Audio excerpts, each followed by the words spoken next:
They say no motor, no way to come outside. And those people say, to go to get it, no problem. This is what happened. Now we are so far. Every what car they buy before 300,000. Now we are buying 450,000 naira. Because of the protest, everything was go high. Because of there is no any motor to come and bring market to people to buy. Consumers and customers alike narrated how this has affected their pockets. Right now, I will say that it is expensive, more expensive than before the protest. Because right now, what I brought is as if I didn't buy anything. The 200% increase on bag of rice now at 36,000 naira, and a sachet of tomato now sold for 150 naira, with lots of consumables now on the increase. This has caused a lot of hunger and crime in the society. Little wonder the citizens of Nigeria are looking for an opportunity to discover warehouses where COVID-19 relief materials are kept, just because of hunger that has become a major reality in our nation. Last, we don't succeed. We tell them say we'll run them. We don't run them today. Now our food. The hunger that COVID-19 brought was bad enough, added with the protest, looting and curfew, which brought about more hardship to the masses. Destiny Budiri Momo for Plus TV Africa. Thanks to Destiny Momo for that pretty interesting report. The World Bank Agro-Processing Productivity Enhancement and Livelihood Improvement Support Project has trained 1,700 women and youths in agribusiness. The project, which is a tripartite initiative of the federal government, the Kaduna State government, and the World Bank, is expected to improve the skills of participants using agriculture as a springboard to reduce unemployment and restiveness among youths in Kaduna State. The economy now is de-emphasizing on oil, and emphasis is being placed more on agricultural business. So this platform should generate into a huge business that will see women and youth becoming business moguls in the area of agriculture, agribusiness. It is our hope that it will generate into better discourse both in practice and principles for the benefit of the women and youth. The project has 5 components, and the specific component designed to support women and youth and people with disabilities and social needs.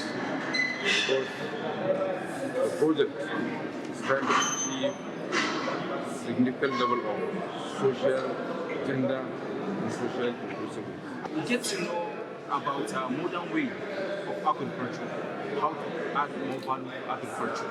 We now come to understand that before we were just wasting money and wasting our time, but now we know how to manage our resources. I have the skills and little knowledge about the skill, but by this program has exploited me to know a lot about it.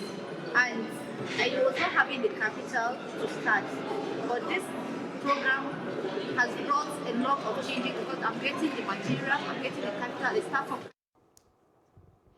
And now for some sports news. Liverpool coach Jurgen Klopp praised his team for reacting in a positive way and netting 2 wins in the past week following a relatively rough spell which saw them trashed 7-2 at the hands of Aston Villa and an injury time winner chalked off against league leaders and cross-city rivals Everton.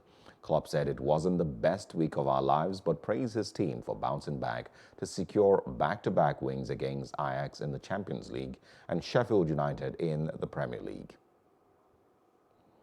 And that's our news roundup of events at this hour. For more news updates, please follow us at Plus TV Africa on Facebook, Twitter, and Instagram. And do subscribe to our YouTube channel at Plus TV Africa. We'll be back later with more stories making the headlines. Do join us. I am Osaogie Ogbonwa.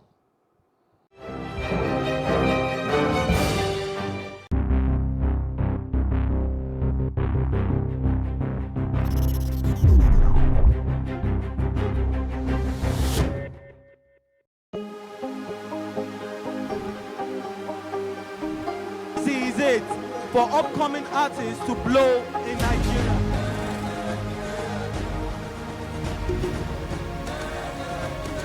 Welcome to Plus Trending. I am Bookie November, your host, saying thank you for joining us on today's episode. Welcome back. It's tea time on Plus TV Africa. Practice makes perfect. I'm not perfect yet, but I'm a lot better than I used to be.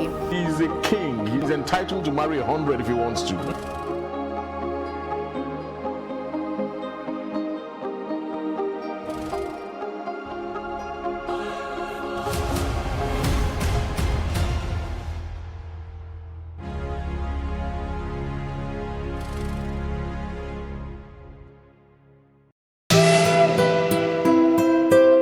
Jumoke Adenowar is a renowned architect, entrepreneur, radio host, and philanthropist. She is the founder and principal partner of the elite AD Consulting Architecture and Interior Design firm headquartered in Lagos, Nigeria. She had an early education kickoff as she was admitted into Obafemi Awolowo University at age 14, where she obtained her BSc and MSc in architecture. She's also an alumnus of Yale School of Management, Lagos Business School, and IESE Business School in Spain. She began her career as an architect in Tauri Coker Associates and moved to Femi Majekudumi Associates, a leading design firm in Lagos, where she had the opportunity to work on the Federal Ministry of Finance project in Abuja at age 23. At age 26, she founded AD Consulting. CNN described her as Africa's starchitect, and The Guardian also described her as the face of architecture in Nigeria. She has taken up projects from Coca-Cola and L'Oreal, to list a few. She was a recipient of the International Alliance for Women World of Different 100 Award and was also featured in the Who is Who in the 21st Century by the International Biographical Center in Cambridge, amongst other awards. She is the founder of Awesome Treasures Foundation, a faith-based NGO. She is happily married to Olu Korede and has 2 sons.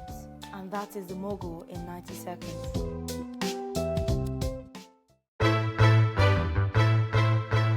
Many thanks for joining us on News on the Hour on Plus TV Africa. State government has approved a bill for the establishment of State Security Network Agency, Amotekun. We have the highest number of extremely poor people in the world. He's not concerned about lecturers that are raping students that are under their care. He's concerned about them being stigmatized. And I can tell you that he will get the result in full measure. He cannot avoid responsibility. Why the focus on Africa at this point? The news only cover, one side of Africa, so we always felt like the picture is incomplete, so we need the whole picture. 65% of these people, whom we term as the urban poor, live in settlements, otherwise known as slums. This is just the tip of the iceberg of the road situations in Lagos, from the mainland to the island. It's been a closed-door security meeting as the retreat for senior police officers hits day 3. There's this basket or there's this bowl that we all come to the center to pick from.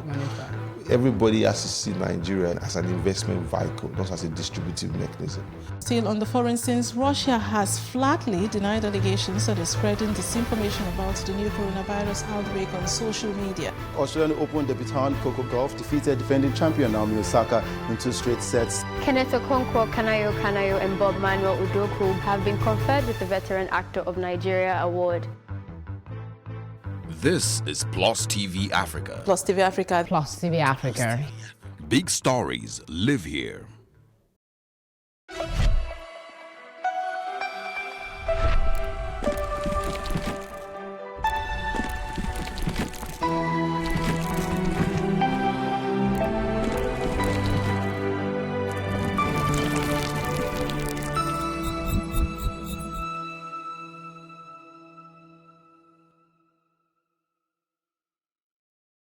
The Breakfast, dissecting and analyzing top stories in the news. The mess of 16 years cannot be clean, and so for 2 years, they also started adding mess to the mess. If the terrorists killed 100 people, that is probably not news.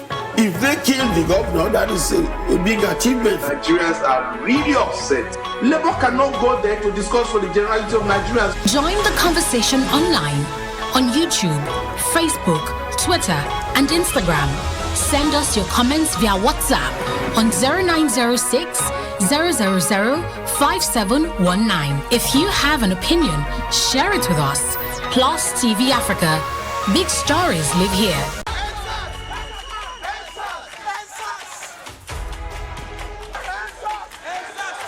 As a Nigerian, you can't even look good. They are all criminals. They are not a policeman. They have to continue to kill us. Plus TV Africa. Wherever the story goes, we go. We are the Lucky Toll Gate. The crowd is growing. And because you get dreadlock, police brutality is too much. These officers, we are tired. This is just the beginning. Following the conversation. The Special Anti-Robbery Squad of the Nigerian Police, otherwise known as SARS, is hereby dissolved. This stuff where you can talk now, yeah. They've ended SARS online. SARS offline don't know what's going on. Any SARS will touch my picky, we will die here. We don't die here. Why isn't the message by the IGP enough? Without the proper equipment and proper orientation, you're still going to have garbage in, garbage out. SARS has been disbanded. Disbanding of SARS is only the first step. It is not a crime that we were born Nigerian. Plus TV Africa. Big stories live here.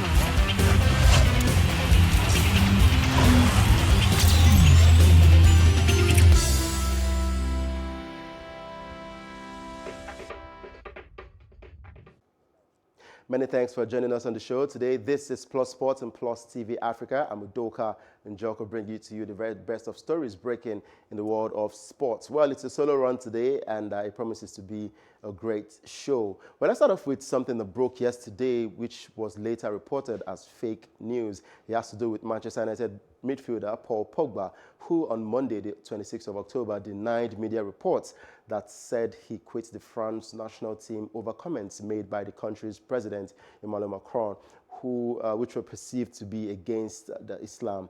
The French leader this month declared war on Islamic separatism, which he believes is taking over some Muslim communities in France. The Sun newspaper alleged that Pogba, a practicing Muslim, reacted to Macron's comments by quitting the national team. Now, the 27-year-old branded it as unacceptable and used a fake news sticker on a screenshot of the headline from The Sun.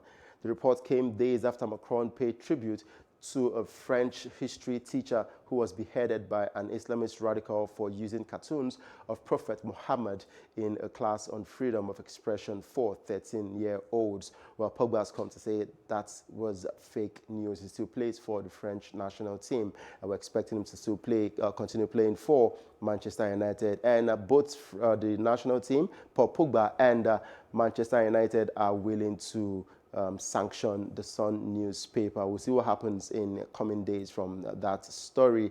Well, the other story has to do with Italian Serie A players, talking about two AC Milan players, Gianluigi Donnarumma and Jens-Peter Hag, who played against Celtic on Thursday. They have tested positive for COVID-19.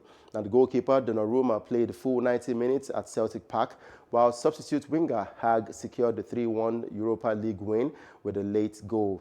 The Italian club say 3 other members of their staff have also gone into isolation after positive tests. Milan said the results followed swab tests conducted on Sunday evening and point out that further tests of players and staff carried out on Monday had produced no further positive results. Milan played their second game in Europa League Group H at home to Sparta Prague on Thursday, while Celtic traveled to take on Lille. I remember AC Milan against Roma yesterday. That game actually ended in a 3-3 draw with Ibrahimovic getting on the score sheet in that one. Well, let's take a break and hear what Barcelona president had to say concerning Lionel Messi. Of course, he still doesn't want Lionel Messi to leave the club.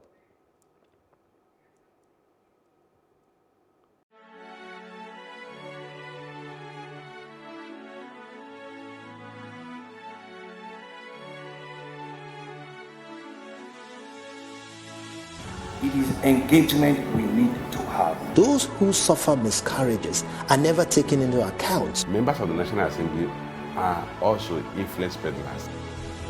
You are sitting on Nigerians' money. From the barbing, I pay my rent. From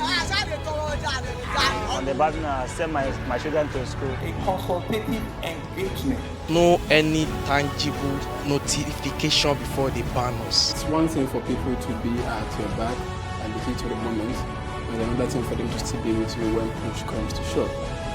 I will do everything to take Lagos out of the national grid.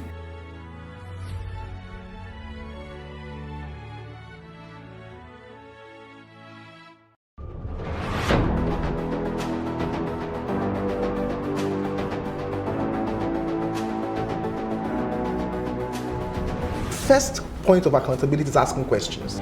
Hello and welcome to Plus Sports and Plus TV Africa. I am Udoka Njoko. Hi everyone, welcome to Plus Training.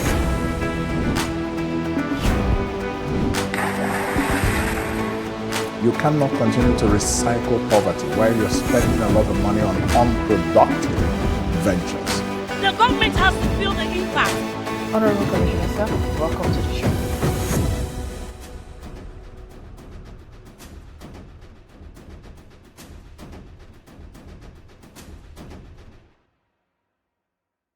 Well, when I heard that Leo Messi is angry because he wanted to leave the club, I'm trying always to explain to him and to his agents and to his family that Barcelona, we cannot let Leo Messi leave. Why?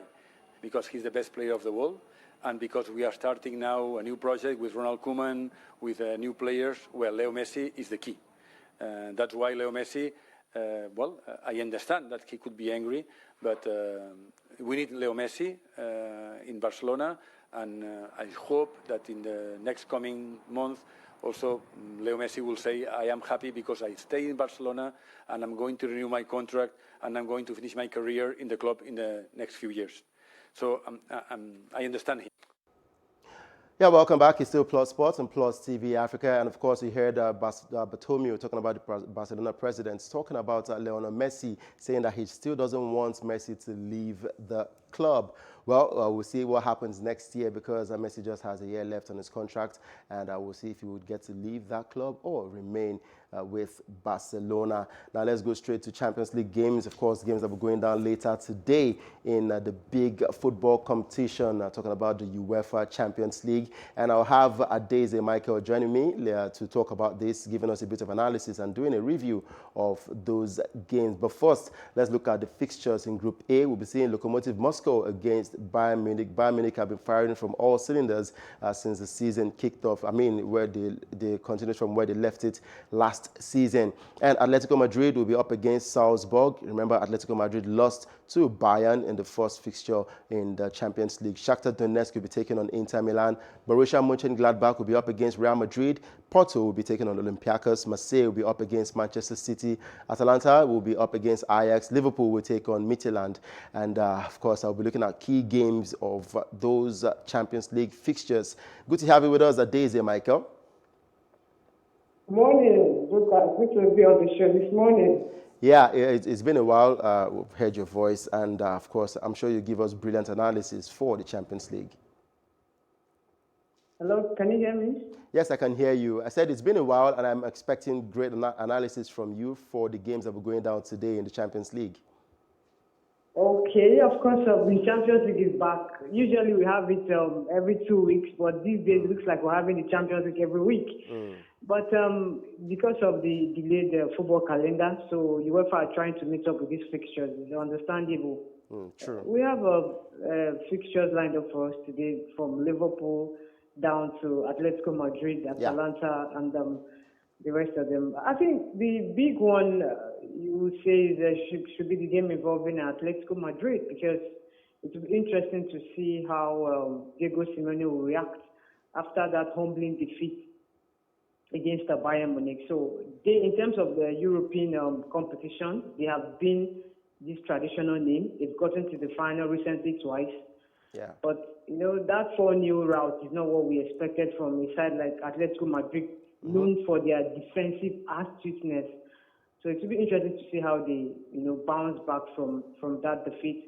We also want to see more of a João Felix, their most expensive signing, who these days starts the game from the bench. After 109 million pounds the club splashed on him last season, we've not really seen João Felix we saw at Benfica. So I think he has to improve in his performance.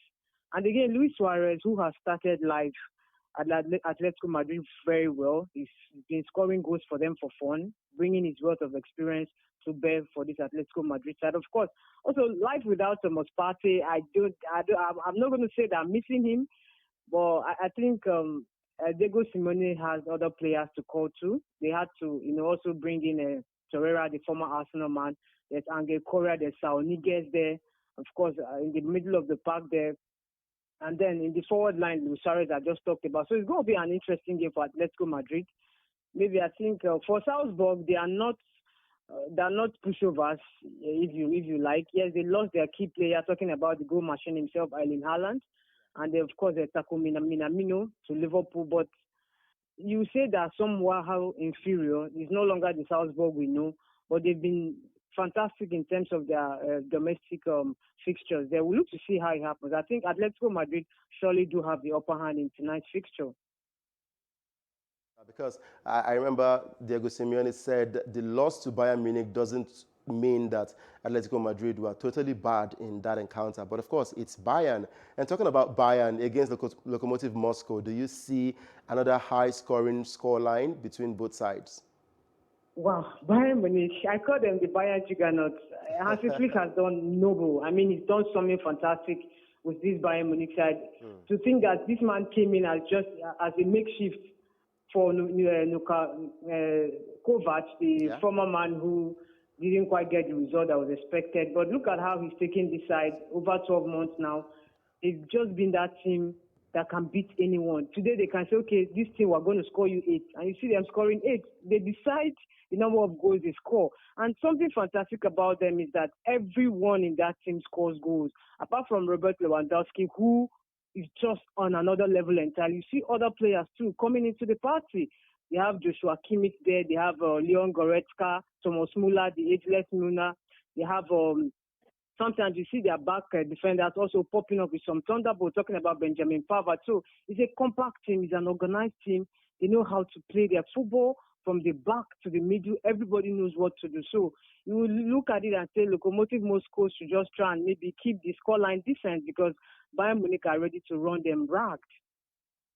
Well, if you ask me, I would say it's another victory for Bayern Munich.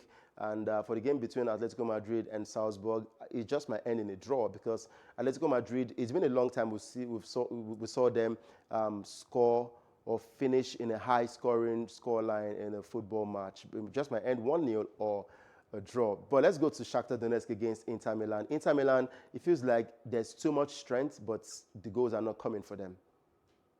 Wow, I will first of all start with Antonio Conte, who, in terms of European engagement, has not been fantastic. He comes to the Italian Serie A, he wins games, but European outing has been his own Achilles heel. He tried out with Chelsea, it didn't work. Moved over to Juventus, he didn't quite make any impact in terms of winning the Champions League. In terms of tactics, he's one of the best we have around the world, but in terms of European, he's not really been that convincing. But look at that Inter Milan side. They have scored dead quality players. He has been very shrewd when it comes to signings, getting Achraf Hakimi from Borussia Dortmund, the former Barca man, getting Arturo Vidal from Barcelona too, buying Christian Eriksen, Romelu Lukaku. I mean, it's a compact at Inter Milan side, but sometimes the way they play their football, they lack this convincing instinct about them. Lukaku has been the man to go for them. He's been scoring goals for fun alongside Lautaro Martinez, there's Alexis Sanchez.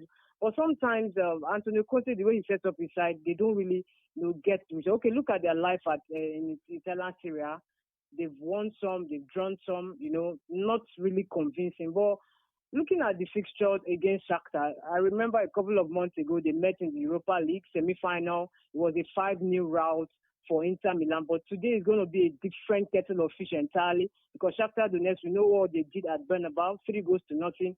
They beat former champions Real Madrid. So they'll be riding on a high. Their confidence will be telling them we can go out and cause an upset to this Inter Milan side. But I think for Antonio Conte, it's up to him to adopt a tactics that can, suit his players and, of course, get his results far away there in Shakhtar. All right, fans will not be present to see these games. So don't you think that the advantage wouldn't really favor Shakhtar Donetsk in this one against Inter?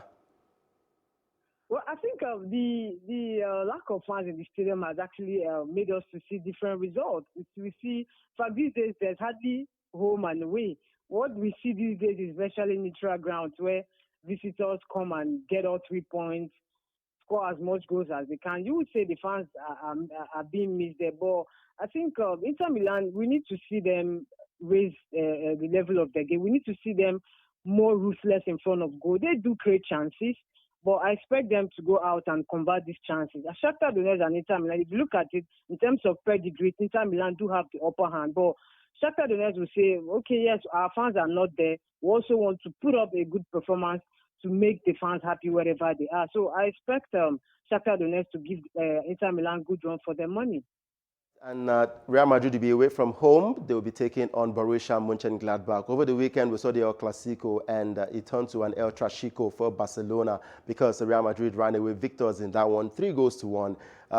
It wasn't a fluke, if you ask me, but in the Champions League, Real Madrid have not really had it easy since the games returned. Of course, they are the former champions. They have the highest title when it comes to the Champions League. So when teams come up against them, they tend to raise their game. But that performance against Shakhtar was quite poor. And today's fixture is a potential banana fixture for them if they are not careful. Because Borussia Mönchengladbach, yes, they are the underdog. They are the dark horses today, if you like. But they won't just lie down flat for Real Madrid to run them over. They want to make a statement. They want to put in a shift. So for Real Madrid, it's time for them to bounce back after that disappointing opener. And they also have some sort of a feel-good factor after overcoming Barcelona at the El Clasico. So you want to say, for Zinedine Zidane, you see that he's I think, losing some sort of magical touch. We recall Real Madrid, how powerful and dominant they are in the Champions League. But these days, life without a sign. I think for the first time in 20 years, Real Madrid did not bring in anyone due to the effect of coronavirus. So he's trying to make do with the players he has rather. And then the ones they brought in at the hefty amount, talking about Luka Jovic, talking about Eden Hazard, has yet to make an impact. They've just, Luka Jovic himself has just scored about 2 goals the whole of last season. Quite poor. Eden Hazard, we know his own ordeal from one injury to the other. So I understand where Madrid is coming from. They've invested a lot of money in players, expensive players, but at the end of the day, they've not, gotten value for their money. And of course, so looking at the experience they have there, there's Sergio Ramos, there's Luka Modric, there's Benzema. So at the end of the day, their big names need to come to the party tonight if they are to get something out of the game. True. Now let's go to Manchester City. They'll be taking on Marseille. Manchester City, if you ask me, they've been struggling since the start of the season. And against Marseille, they should be able to pick points in this one. But it's football. Anything can happen. Wow, I think for Manchester City, an up and down season has been for them. We saw that 5-2 rout against Leicester City. No one saw that result coming. But for Pep Guardiola, I think I'm not going to put too much blame on him. In football, you cannot always be on the top forever. They've been dominant in England for the past 3 seasons, so I expect this slight complacency, hiccups, and of course injury too. Injury has not helped his cause. Sergio Aguero from one treatment table to the other. He's just back from a knee injury. Now he has hamstring. he will not be available. And again, on Guardiola's part too, he has been overthinking his squad. We saw that poor outing against Lyon in the Champions League. Not because they cannot beat Lyon, but because Guardiola just wakes up and wants to try something new. At the end of the day, it backfires. So I expect Manchester City to hit the ground running. In terms of stars, they do have quality players. Yes, they may not have a Sergio Aguero, but we know Guardiola rather to be a specialist in bringing up tactics that can, cover up for some of these players that are lost. Raheem Sterling is there, who can also play the false nine role. Kevin De Bruyne is back in the middle of the pack. There's Riyad Mahrez. There's Ilkay Gundogan. So, and then one issue again tonight will be, who is he going to partner at the back? Because we've seen situations where he chops and changes his defenders. Some days we're going to see Nathan Ake alongside Ruben Dias. Sometimes we're going to see Eric Garcia alongside Emerick Laporte. I mean, this gambling is not going to help him. He needs to trust his defenders. He needs to bring in that defensive partnership that will last. So at the end of the day, they can understand each other better. But I think for Manchester City, they are the favourites to win if they get their acts right. Right, so we're expecting great matches from the Champions League. Now let's leave football a bit and let's go over to the world of Formula One. We saw over the weekend Lewis Hamilton, who really performed well as he passed his teammate Valtteri Bottas to take a commanding victory in the Portuguese Grand Prix and break Formula One's all-time win record. Now Hamilton dominated to take his 92nd career Grand Prix victory. Now, what do you make of this Hamilton's victory, and do you think he's the greatest of all time? Wow, there's been this argument about greatest of all times between Lewis Hamilton and, of course, Michael Schumacher. Some presidents will tell you they will go with Lewis Hamilton because of how he does his business. He's just a clean driver. He doesn't go disturbing other people from winning. We remember those days of Michael Schumacher. He drives dirty. Because he wants to win a race, he wants to bring out a style that will prevent other drivers. But for Lewis Hamilton, it doesn't disturb anybody. So I think there's an argument or a debate that will go on for a very long time. Some persons will come out and tell you, I'm going for Michael Schumacher, because when Michael Schumacher was still in the business, we didn't have the fast engines and the fast cars we had, and then there were change of rules and all that. But for Lewis Hamilton, he's the man enjoying the moment. I'm sure when Michael Schumacher was living around 2006, he didn't know that a day will come when his record will be shattered by someone, a young person. But this is what it is. Hamilton himself has been consistent. That is the difference between him and other drivers. Ever since he burst onto the scene in 2007 with McLaren, won his first race with the Canadian Grand Prix. He won that. Then the next year, 2008, he won his first World Championship. Since then, he's not looked back. And then what a perfect marriage, made that big decision, moved over to the Mercedes in 2013. Since then, this man has been dominant in the world of Formula One. There's rarely a week we don't talk about Lewis Hamilton. And look at, he already has the highest pole finish to his name, 97. And again, he's got a good partnership with Mercedes, like I talked about.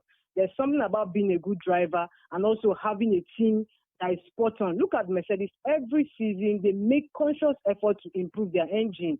They try to bring in innovations that will make their drivers, quite competitive, and that is what they have done. That's a relationship with Toto Wolff, talking about the Mercedes, CEO. So I think it's just good that we are seeing Lewis Hamilton do what he loves to do. He's been around for a long time. He's been doing what he loves to do. Now, that combination with Valtteri Bottas has also helped him, because when you know you've got a good driver, but Valtteri Bottas, every week you have someone pushing you. So I think it's a good thing that Lewis Hamilton is doing what he loves to do. And some persons are already calling for him to be knighted by the UK government. Nice.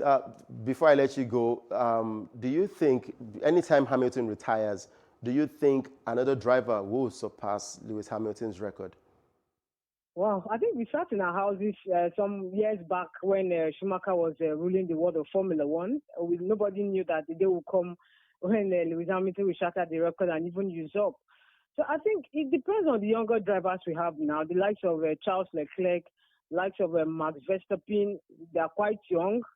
I don't know if they will have what it takes. I don't know if they'll be ruthless. I don't know if they'll be faultless, just like Lewis Hamilton. But it may not be them. It could be someone else. But I know records are there to be shattered. Hopefully, we want to see someone else even better the record of what Michael Schumacher and, of course, Lewis Hamilton have done. All right. Thank you very much, Daisy, for joining us today. All right. Let's listen to Lewis Hamilton. And when we return, we'll be wrapping up with the show. I could only have ever dreamed of being where I am today. And I didn't have a magic ball when I chose to come to this team and partner with these great people, but here I am, and what I can tell you is that I'm trying to make the most of it every single day.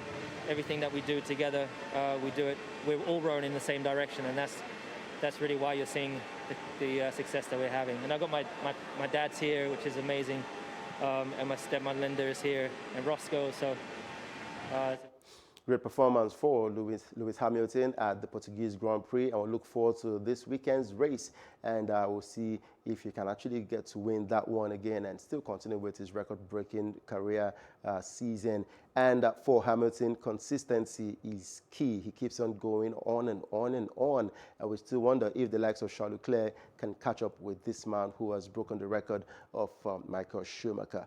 Well, that's how much you can take today on Plus Sports and Plus TV Africa. Hope you enjoyed the package. Remember, you can reach us on social media at Plus TV Africa on Twitter and on Instagram. And please subscribe to our YouTube channel, youtube.com/Plus TV Africa. And for those juicy stories, log on to our website, www.plustvafrica.com. I'm Udoka and Joko saying, please enjoy the rest of your day and continue to live in peace.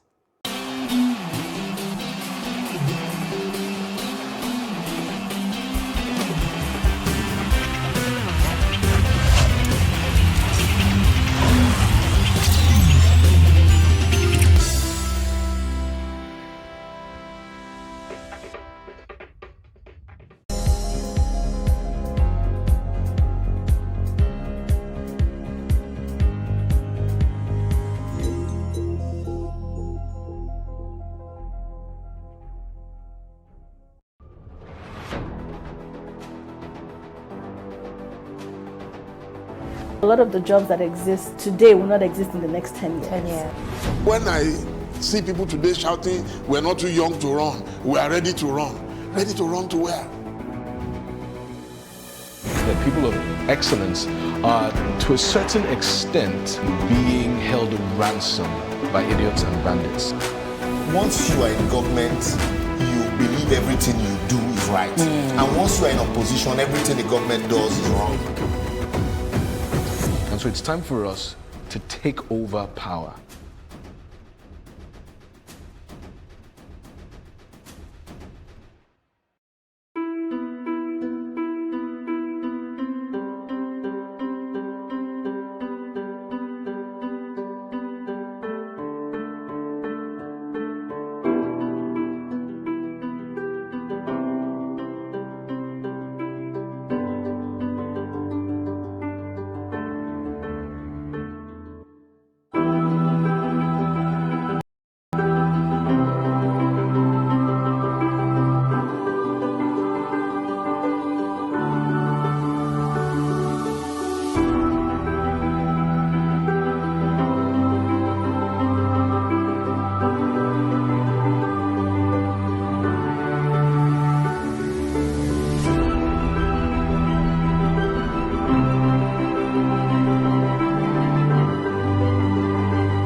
News on the Hour on Plus TV Africa. Here are the stories making the headlines. I am Osaogi Ogbonwa. The Vice President, Professor Yemi Osinbajo, on Monday presided over an emergency National Economic Council meeting. The meeting held at the Presidential Villa in Abuja, the nation's capital, with some governors in attendance. They discussed the looting of food items, properties, and other crises across the states in the country, which made state governments declare curfews to curb the breakdown of law and order. Those present at the meeting include Police Inspector General, the National Security Advisor, Director General of the State Security Service, the Chief of Defense Staff, and the Commandant General of the Nigerian Security and Civil Defense Corps. The Speaker of the House of Representatives, Femi Gbajabiamila, has visited the sites of damaged public and private facilities in his Surulere 1 federal constituency in Lagos. The Speaker, whose visit came after the looting spree that took place in Surulere, following the reactions to the NSAS Lekki Tollgate shootings, addressed the residents at the Shita roundabout Surulere, visited affected shops and the Bode Thomas police station. In his address to residents and traders who gathered at the Shita area of Surulere, Gbajabiamila assured his constituents that the former anti-robbery team, codenamed SARS, has been totally disbanded by the president. And the private sector-led coalition against COVID-19, CACOVID, says the distribution of palliatives in different states was designed to be in phases. The coalition, in a statement, said the scale of the nationwide distribution and the timing of the deliveries, which coincided with the lockdown, necessitated the staggered distribution, with the states classified in 3 categories in order of delivery. The spokesperson for the coalition, Osita Uwanisobi, said the delay in the distribution in some states was caused by the large size of the order and production cycle. And Governor Gboyega Oyetola has issued a 72-hour ultimatum to all those who looted government property to return them. The governor stated this on Sunday during an on-the-spot assessment in Oshogbo and Ilesha, where government and privately owned property were looted and destroyed. Oyetola said that all who returned the loot will be pardoned for their offenses, while anyone caught with any looted item after the 3-day amnesty period will be prosecuted.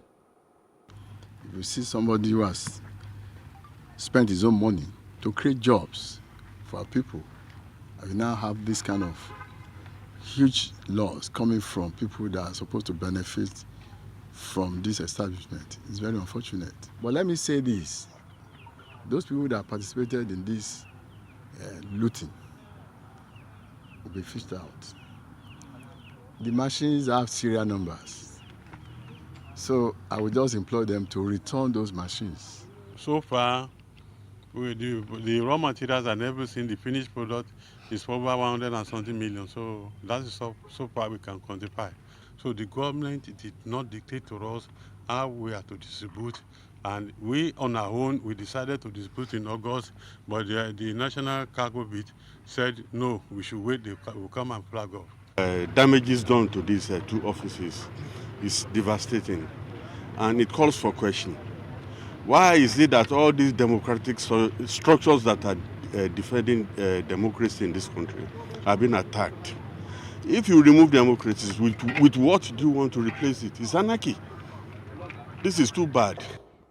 And now down here in Lagos State, Governor Babajide Sanwo-Olu of Lagos State has promised that the closed-circuit television footage obtained from the Lekki Toll Plaza will be handed over to the panel of inquiry looking into the shootings. Sanwo-Olu made the promise while featuring on Connect the World with Becky Anderson on CNN on Monday. While responding to questions on the shootings at the Lekki Toll Plaza on Tuesday, October 20th, the governor said no blood stains were seen at the Lekki Toll Plaza when it was inspected, but added that 2 persons had been reported dead.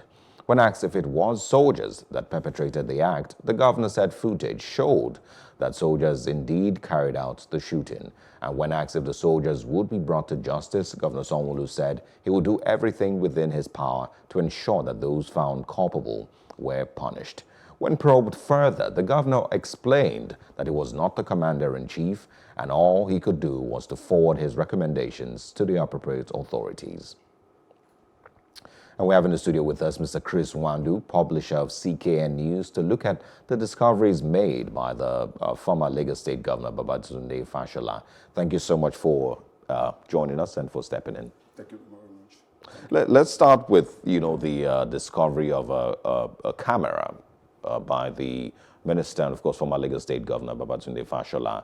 Of what relevance is that camera in all, of the things that we are discussing with regards to the panel of inquiry? Well, the relevance of the camera won't be known until a forensic analysis has been taken either by forensic analysts or by the panel set up by the government to look into the activities or issues that happen within the Lekki, as well as the general housing, looting, and whatever that happened in Lagos. But my little challenge there is that I hope we are not tampering with the evidence because if we are not a forensic analyst, as it were, and you go there and start touching and touching or taking away some of the evidence that the panel of inquiry is going to look into, then that in itself is a big problem, because even one of the member of the panel, SAN, has already complained about what happened and with the way the former governor of Lagos State, Babatunde Fashola, picked up the camera and rest of them.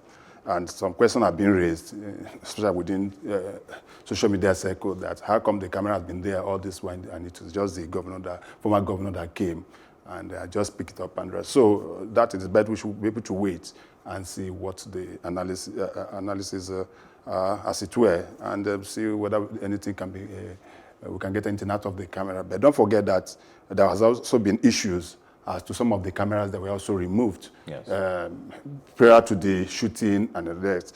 And the governor came out to say, no, it's not actually the main cameras. Those are supposed to be for vehicles, identifications, and the rest of them. So there's a lot of things that have to be unraveled by the panel. But let's wait, and they've already started. I think they'll start sitting on Monday, and I'm already sitting. I'm still talking about the panel.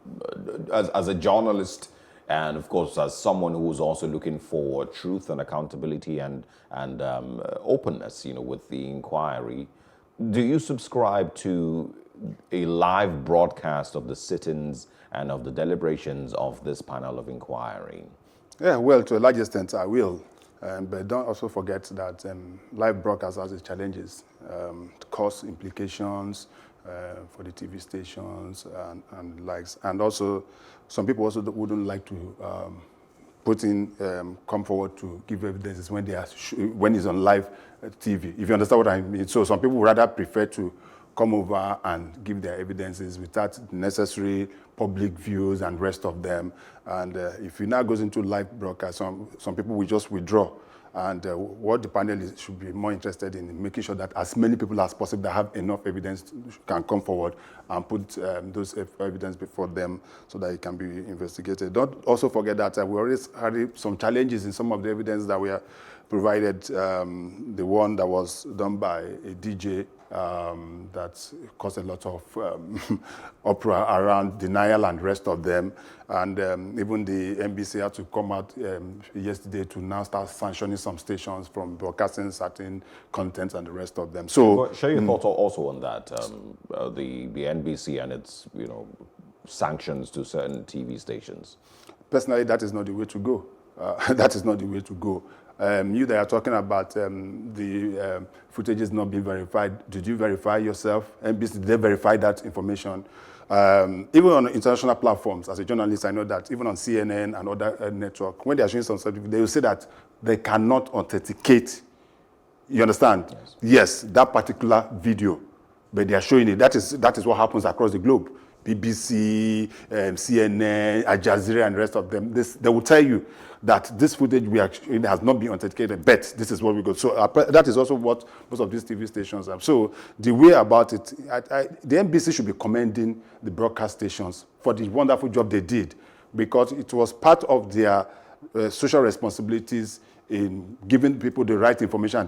And across the board, I never saw any of the TV stations or radio stations, as it were, flying those rules. You can talk of social media, yes, because citizen journalism, most of them are not professional. People just post whatever. But you don't discourage TV stations or radio stations. They are doing their work. They are getting information across. Because if you don't get those information across, then people will start believing some of the rumors going around, and that in itself is very dangerous, and that has always been the problem. Yes. So I like the way the NUJ came out and condemned, and some other organizations have also come to condemn. I don't think that is the way to go for us. What also are your expectations from the panel of inquiry, from the report, and also something that I've also been asking all through this morning? How do you think that Nigerians and citizens can continue to put and maintain pressure on government to ensure that there is clarity and there is accountability,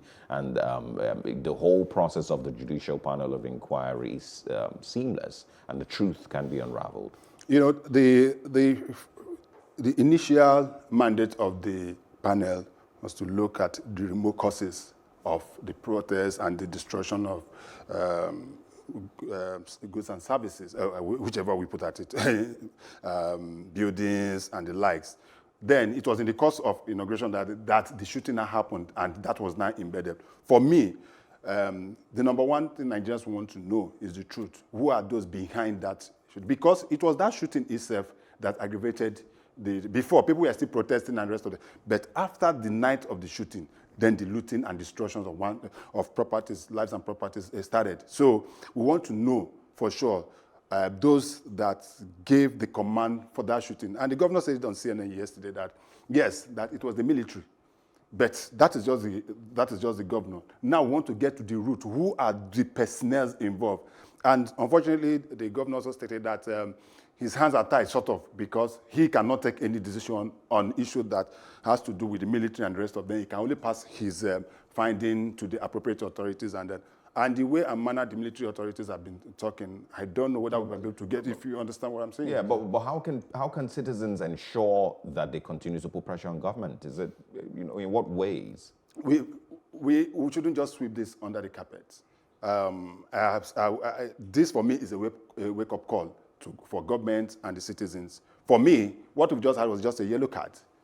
Okay, in a football match, you have a yellow card. If you have a second yellow card, that will be red card.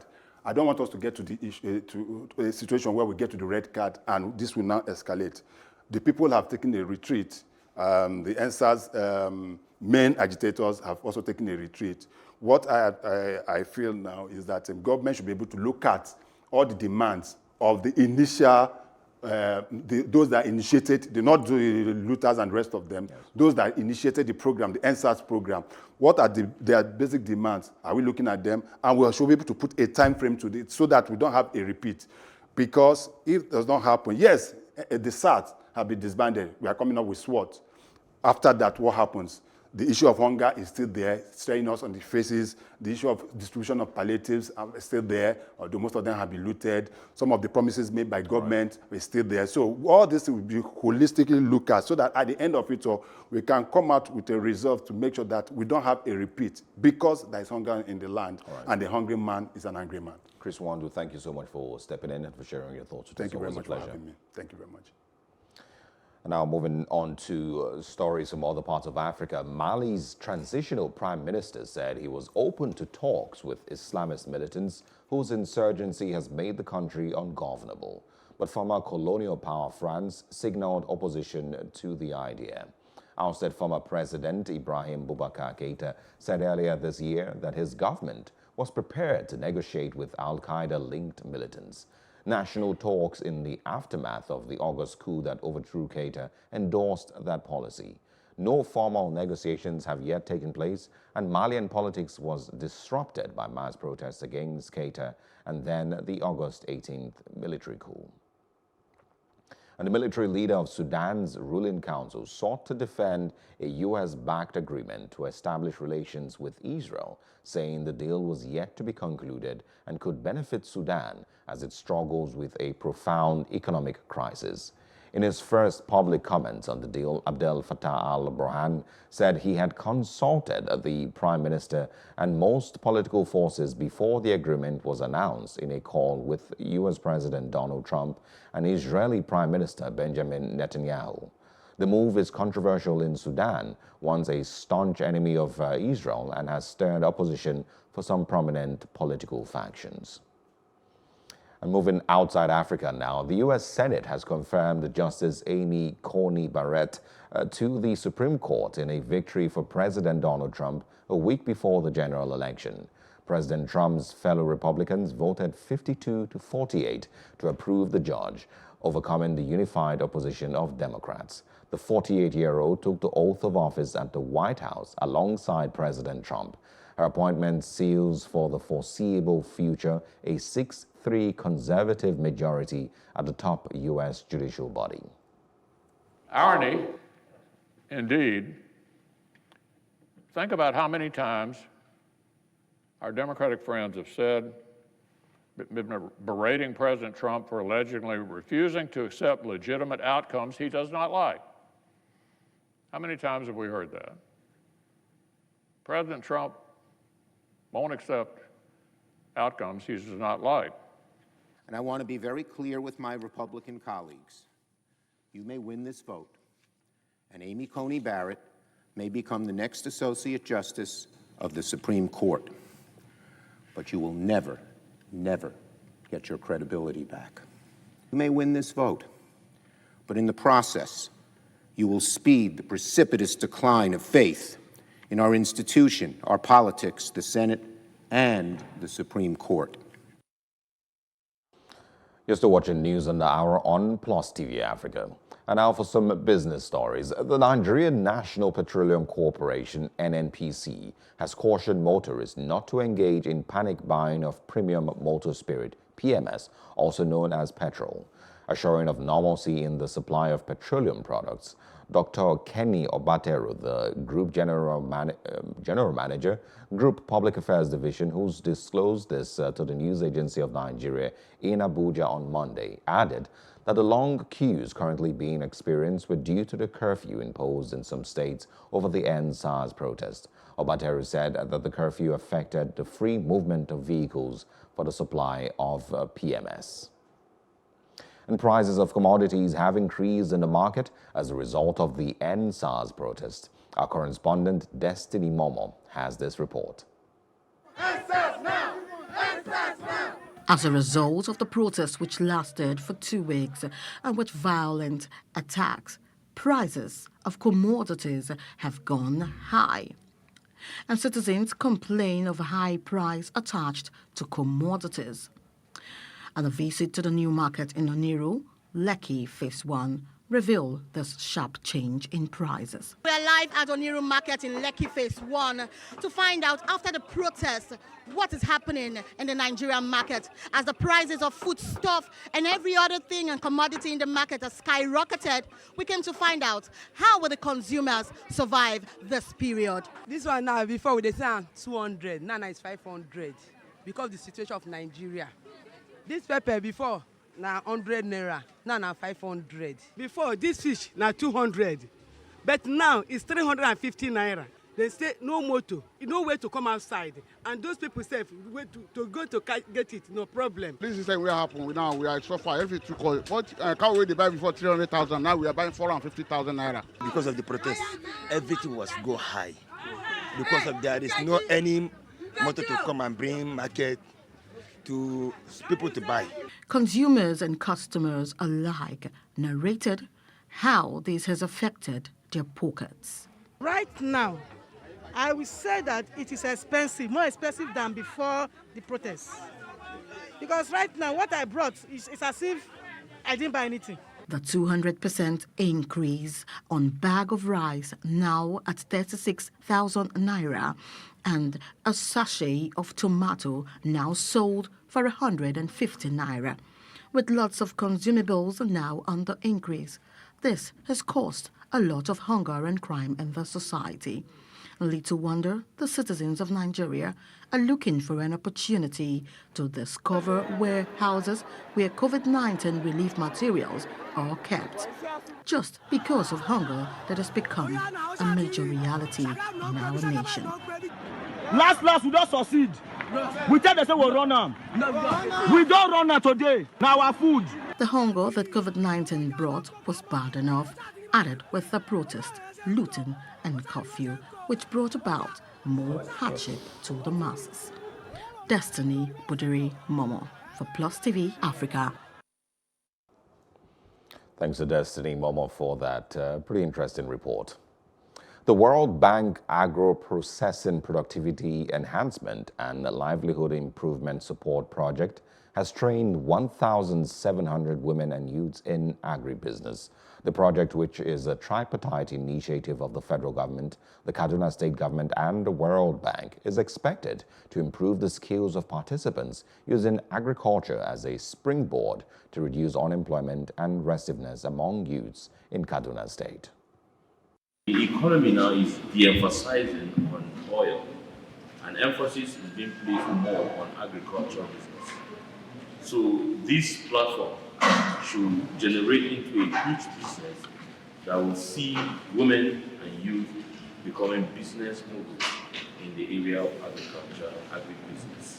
It is our hope that it will generate into better discourse both in practice and principles for the benefit of the women and youth. The project has 5 components, and the specific component designed to support women and youth and people with disabilities and social needs.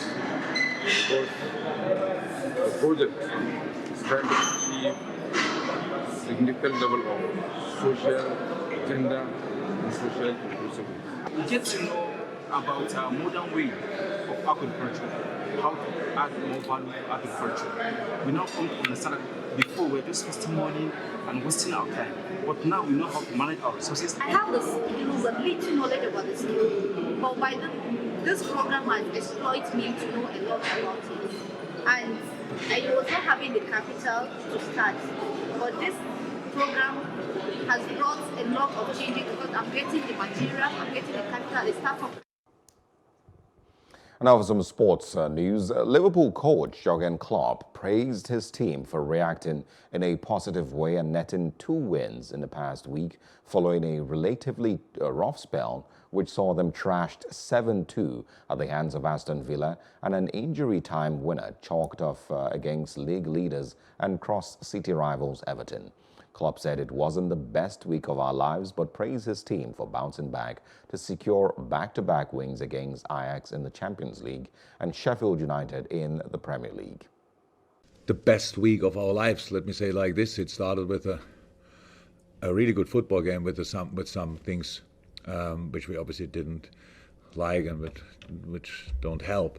And so then it's all about showing reaction, because you cannot influence the things that happen to you in life, but you can influence the response you show. And I like the response, to be honest. It was the boys were really ready to work extremely hard again, show real resilience, fighting for a result, digging in, all these kind of things, which is important. Sometimes it's needed. You not play all the matches, 60 matches a year in the same way, all the games well.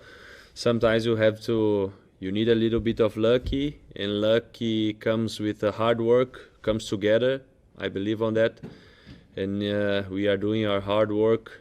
So sometimes we win the games without playing the best football, but we need to have the full desire, the full passion always on the game. And that's our news roundup of events at this hour. For more news updates, please follow us at Plus TV Africa on Facebook, Twitter, and Instagram. And do subscribe to our YouTube channel at Plus TV Africa. We'll be back later with more stories making the headlines. Do join us. I am Osaogie Ogbonwa.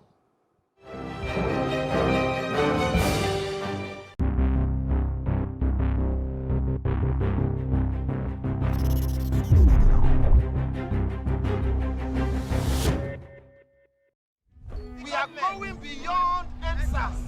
Nigeria must work for Nigeria. If 10 million Nigerian youth can contribute for 500 naira now, we have nothing less than 6 to 7 billion naira, and by that time we form our party.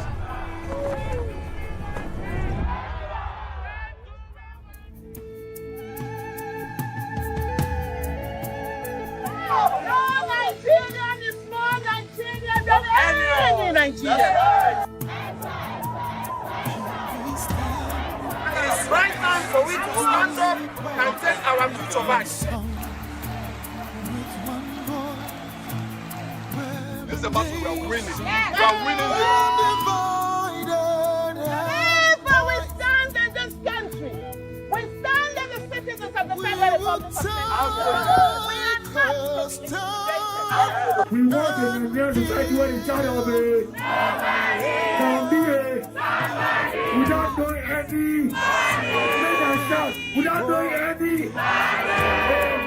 I would therefore advocate that as we protest for a better policing and society, we must also remember that our workers, politicians, lecturers, civil servants, judges, lawyers, doctors, police are drawn from amongst us. And it is those little injustices that we failed or neglect to address years ago that became the convention that we are addressing now. Let us start anew and with a new orientation and a new social order.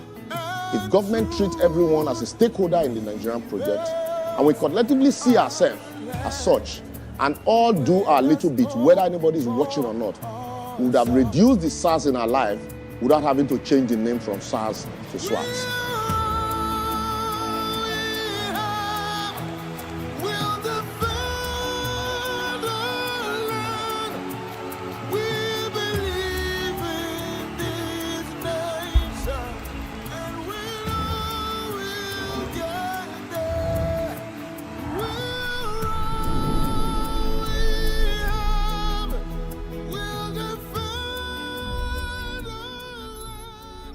Security cameras for the Lokitel Plaza are still available. These are some of the footage that we're going to use for our own investigation.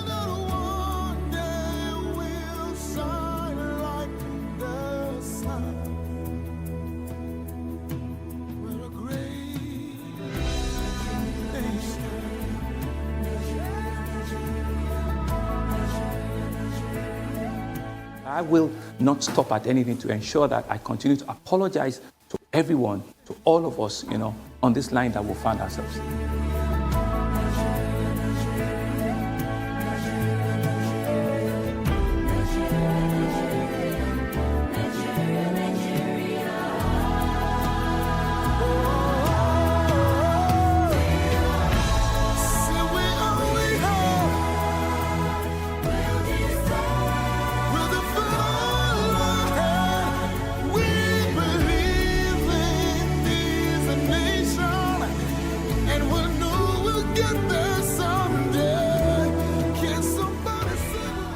I am indeed deeply pained that innocent lives have been lost. These tragedies are uncalled for and unnecessary. Both our deeds and words have shown how committed this administration has been to the well-being and welfare of citizens.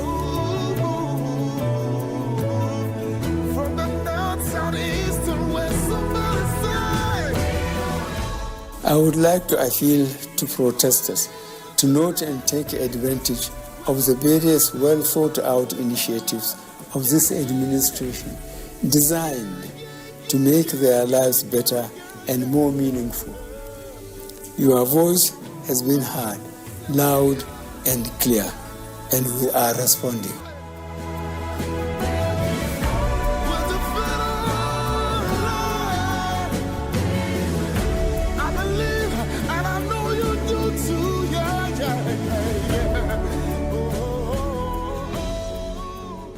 I therefore call on our youth to discontinue the street protests and constructively engage government in finding solutions.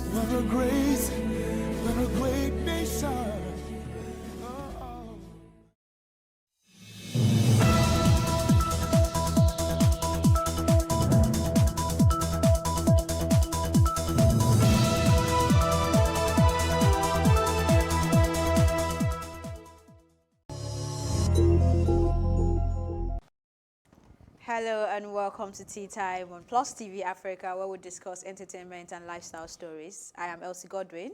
And of course, to have this conversation with me is the one and only life of the party, Yeah, Ifeoluwa Oshake. Yes, ma. What's good? I'm all right. How you doing? Man? I'm blessed. You? What did you do to your young? Oh, well, I thought she was here somewhere. Oh, she's not. Okay, today's is obvious she's not. But I just hope she's safe, though. Yeah. At this time, when you don't see people close to you, you should get worried. I guess. Yeah, you should get worried. Okay. So we just hope she's safe and She's all definitely right. safe. She just has to be all right. Okay. She doesn't have a choice. Moving on to the conversations of the day, Nigerian author Sally Kenneth-Dadzi has announced the year 2021 for the release of her anticipated series titled Bianca Vich to commemorate heroes of the NSAS protest. In a post she shared on her Instagram page, she said, and I quote, "It has become imperative for me to write the stories of the fallen heroes of the Lekki massacre, and I see no better way to commemorate them than via Bianca Vich. It will be dedicated to all those who were murdered for the NSAS cause against police brutality in Nigeria. It's the least I can do to honor them," end of quote. She further revealed exclusively to Plus TV Africa's Tea Time that Bianca Vich is a story she started writing in 2018 about a woman named Bianca who is a vigilante and has always been against police brutality. Sally Dadzi is the author of Stranger in Lagos, The Fourth Finger, In the Name of Papa, and Little Black Book. Amazing that I see a lot of things, springing from the NSAS protest. Yeah, NSAS protest, the 2010, 2020. That date, I don't know, it's a coincidence, but it's a very powerful number. The powerful numbers as well, powerful figures. And so I think a lot of things will spring out from this. I've seen a lot of people saying that we'll soon see movies like Fashola, we'll soon see movies like Sherlock Holmes in Lagos. Yeah, but I think that's the joke of it. I don't know. No, come on, man. You know when Nollywood gets back in full force, you see Fashola 1, 2, 3. I'm not even joking. What? So at the end of the day, we're going to see a lot of things spring out from this. So I'm really excited about what Sally is about to put out. I think Sally is a friend of the family as well. She's been on the show, I think, yeah, twice. She's been on the show. So I'd like to see what she has to do, what she has to put out there in this new book. And it's definitely a book I'm looking forward to reading, especially when it's something that concerns all of us in this this trying time. So big shout out to Sally for even, having the initiative to create something to commemorate these fallen soldiers and heroes. I like that we're sharing our story and owning our own narrative, regardless of whatever is happening anywhere, whatever platform you own, however little it is, just document what you can document and ensure that we don't have, I think there will be a lot of distorted recount of the experience, just like we have when people are talking about the Civil War, what they like to call the Biafran War. So a lot of people have got their own version of it. Thank God this is not a war, at least, thank God for that. But this is a protest that went so deep that it affected so many people psychologically, physically, financially, and I'm glad we'll be talking about the psychological part in the course of this show as well. So it's a good thing, and I also like to see how she's going to now weave the story around the subject, which is Bianca, and to give us Bianca Vich as well, because a lot of stories from the protests have to now be infused into the book as well. So I would love to see what she would do with this, and I need hope more she got creatives some first-hand experiences, to infuse in this book. I wouldn't like it all to be fictional. I like some to be, real life experiences that people are actually recounting to her, and then she infuses it into Bianca Vich. And I'm just looking forward to see how she, spins this. Yeah. Okay, moving on from that one, social media was quite heated and interesting as various conversations went on. But one of many which caught our attention is the one between Twitter health influencer Dr. Olufumilayo and Nollywood actor cum politician Desmond Elliot. Dr. Olufumilayo had tweeted accusing Desmond Elliot of allegedly working on a bill to regulate and control speech on social media at the Lagos State House of Assembly. In response, Desmond Elliott made a video. Have a look. We just came out of plenary sitting right now at the House of Assembly, and before it finished, Dr. Olufumilayo now tweeted saying the Lagos State House of Assembly is developing a bill to regulate and control speech on social media. Desmond Elliott is said to be one of those pushing this.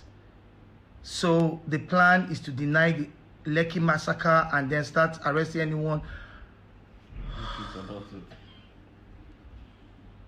Please, I beg us, I beg everyone, this is not true. It's totally unfounded. It's Dr. Olufumilayo. Why don't you even verify? Aren't we going through a lot already? It's not true. Period.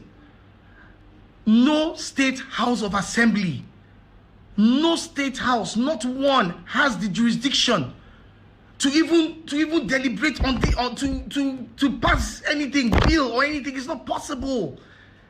It simply lies on the exclusive list. It's from the federal level. You can't. Every member has a right to say something, but yes, you can't. And the only thing I said towards social media was to the celebrities and social influencers, motivational speakers. I said, listen, we have followers. You have followers. Please, can we cut down on the hate narrative? Everyone is going through so much right now. Responding to that video again, Dr. Olufumilayo urged Desmond Elliott to release the video of the day's plenary session regarding what he said about social media regulation.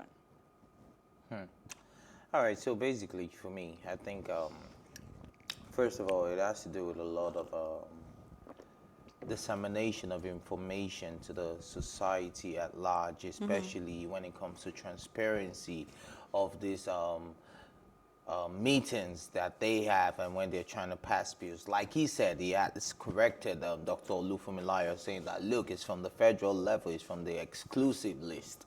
No state house can just say, oh, we're doing. But yeah, you can suggest it. But sir, the question is, did you suggest? Do you understand? Because now you're beating around the bush, and then you're saying the only thing I said. So what are the celebrities saying that has amounted to hate speech? But at the end of the day, I'll play the devil's advocate here. I can also the relate. devil here being Desmond, yeah? I would say that it's also okay to advise the celebrities, the social media influencers, the people that have a lot of followers and stuff on social media and on whatever platform you have a lot of followers, even if it's on the streets.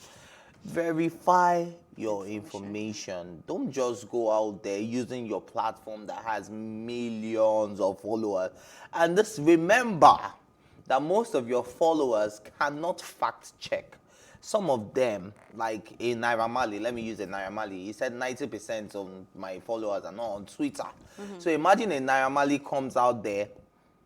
Now, this is hypothetically speaking, this is not for a fact, and he says it was the Navy who came out to perpetrate the genocide on 2010-2020, right, at the Lekki toll gate. Do you know how many Malians will pick up that story and say, he's not soldier, he's not soldier, I'm not Navy, I ain't do him.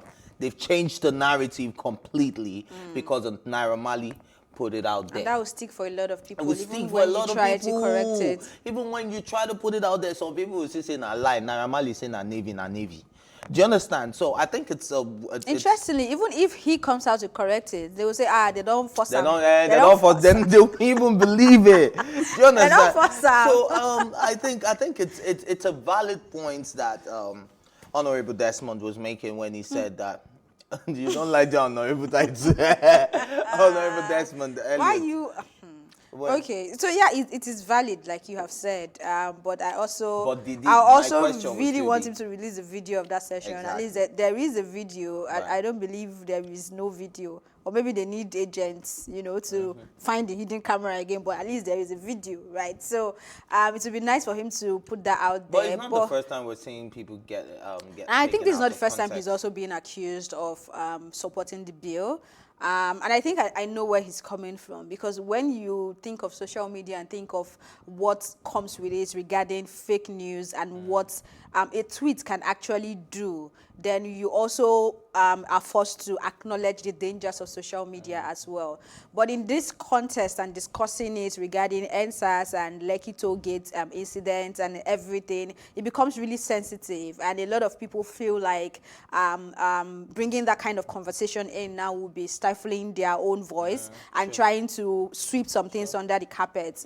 There are things we cannot categorically say on air, but we know that people are they're being cagey right now and trying to protect themselves as well, and saying, oh, they have been threatened and all that. A lot is happening, right? We don't want to get into that. So looking at it from that angle, we know it's a sensitive topic, but Desmond has always been someone that feels like we need to also be able to get hold of what we are saying and how we are using social media. However, I don't think our government is the right people, or people in government right now are the right set of people to be able to give that power to tell me what to tweet and what not to tweet or how to tweet it. But I also agree that people should be able to pay when they put out false information out there. We cannot allow that to keep happening. So we need to verify as well. So for Dr. Olufunmilayo to actually still respond to say, Oga, we need to see the video of your session, then he probably had someone in the session, he's privy to an information. So we would like to watch this one to see how it goes, but I don't think Desmond is going to respond again.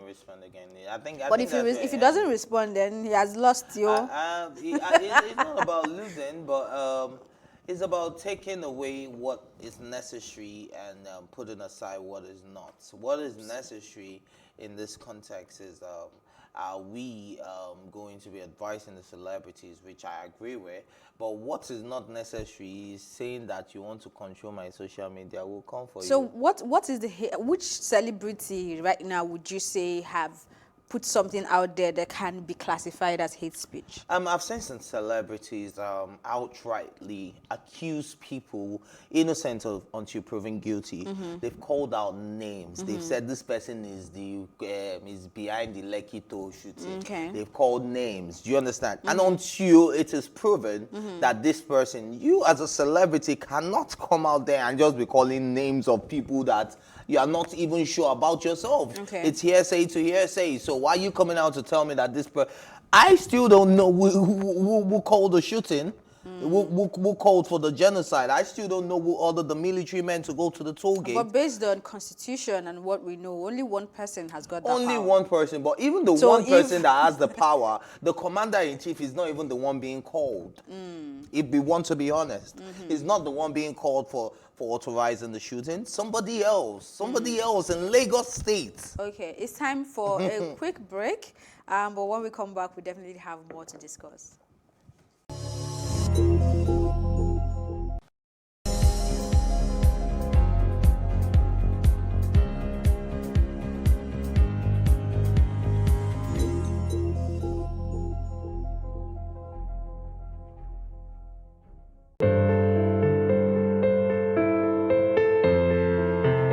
Honey!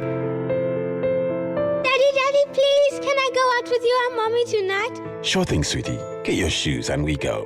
Promise? You have my word.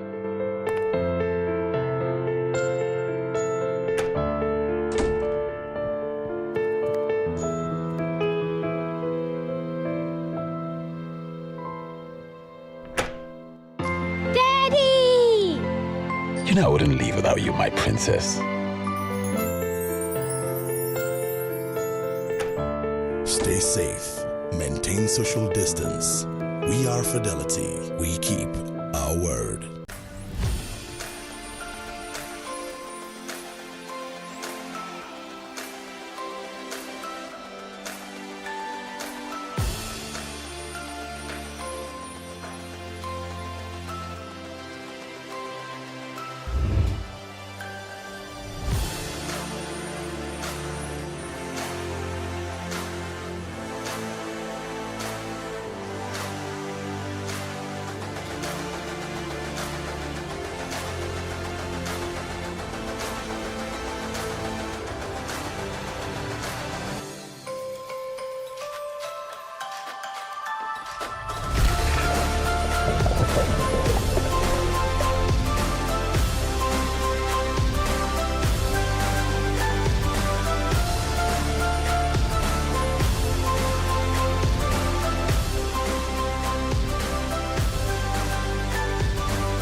A lot of the jobs that exist today will not exist in the next 10 years. 10 years. When I see people today shouting, we're not too young to run, we are ready to run. Ready to run to where? The people of excellence are, to a certain extent, being held ransom by idiots and bandits. Once you are in government, you believe everything you do is right. And once you are in opposition, everything the government does is wrong. And so it's time for us to take over power.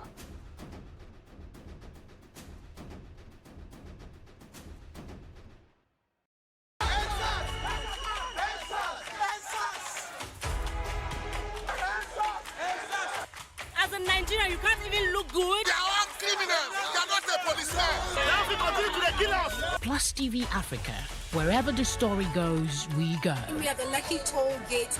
The crowd is growing. And because we get dreadlock, police brutality is too much. Dissolve SARS, we are tired. Is this just the beginning? Following the conversation. The Special Anti-Robbery Squad of the Nigerian Police, otherwise known as SARS, is hereby dissolved. This stuff when you can talk now, yeah. They've ended SARS online. SARS offline don't know what's going on.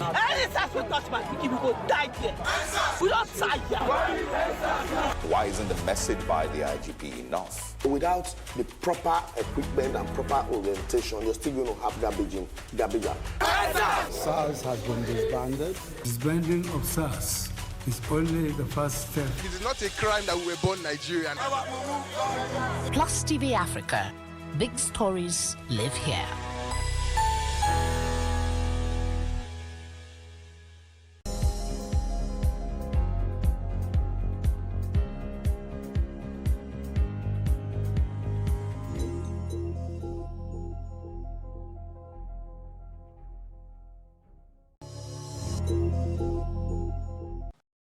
Welcome back. This is the Tea Time on Plus TV Africa. Following the sad turn of events from lives lost during the nationwide NSAS protest, there were reported lootings of COVID-19 palliatives from various warehouses around the country. Of course, this got mixed reactions from the people. And if we're being sincere with ourselves, you would agree with me that majority of these looters, based on the footages we have seen, are youths. Now joining us to discuss this behavior, the pros and cons of it all, is the Community Engagement Officer at Connected Development Right, a platform behind Follow the Money, an action advocacy-based initiative that tracks and advocates for proper utilization of funds in government and international interventions in grassroots communities, Mukhtar Halilu, and a public affairs analyst who has had several years of experience in the forefront of Nigerian politics, Fatima Oyelami. Hello, Fatima. Hello, Mukhtar. Hello. Thank you for having us. Thank you. So let me start with Fatima. I mean, before we get into the things stored in the warehouse and how people feel about it, how would you react to Nigerian youths actually thinking it is okay to loot these palliatives from the warehouse? Thank you. I really do not see anyone justifying the looting of warehouses or private properties. I've not seen people justify it. Even though some people are saying they are hungry and all of that, but being hungry is not the reason for you to go and loot warehouses. Okay. Saying they're hungry, is that rationale justify it?